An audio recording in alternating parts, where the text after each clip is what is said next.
Hello, this is Ray from DCRmaker.com. I'm going to go ahead and show you the connectivity between the Joule GPS Plus, the unit I have right here, and the PowerTap mobile app. This allows you to upload workouts right afterwards. So I've just finished up my ride, and I've got the Joule GPS turned on there. And then here I'll go ahead and I'll just tap the Connect Joule GPS. There's actually no pairing you have to do, it's just based on proximity location there, so it just popped up right away like that.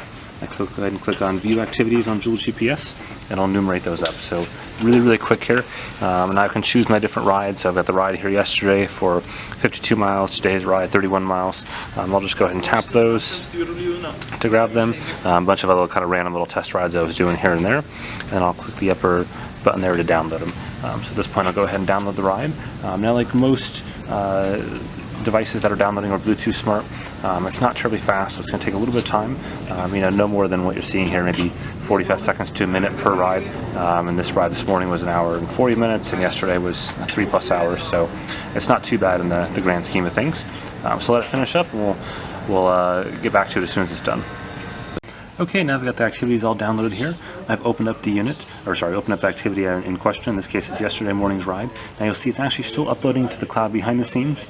In this case, it tells me it's overlaps another activity. I had 2 of these on there, so that's why it's duplicate. But no big deal, we'll look at it here anyways. So then I'll see the different workout pages. So I start off on the summary page here, kind of got my overall duration and average watts and whatnot. And then I get into the power detail page where I can see more detail around power, for example, normalized watts.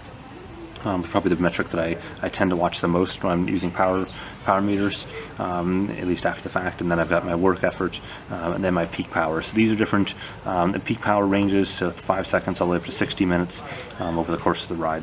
Now, of course, these will be impacted by stops and stuff like that. So we stopped a few times, so therefore the peak power is going to be a little bit different. Now, I want to point out that you can go ahead back into the settings here instead of different cloud services. So in this case, I've got, I could set up Strava, I could set up Training Peaks and so on, or I could simply email the files to myself down at the bottom there, and that'll go ahead and email the files that you can upload into any service that you have.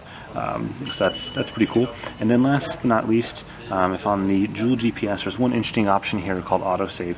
What that does, that automatically saves the file in real time from the Joule GPS to the phone and the phone up to the cloud. So that ensures that if something happens to the Joule GPS, that you're still going to have the ride file. So if you were to get a speed bump and this thing were to somehow pop off and then get run over by a semi-truck, you'd still be good to go. So looks like they've thought of just about everything there. So with that, I'll go ahead and wrap this up, and then we'll check back in on the Joule GPS later on as I review the PowerTap pedals and chain ring power meter. Thanks for watching.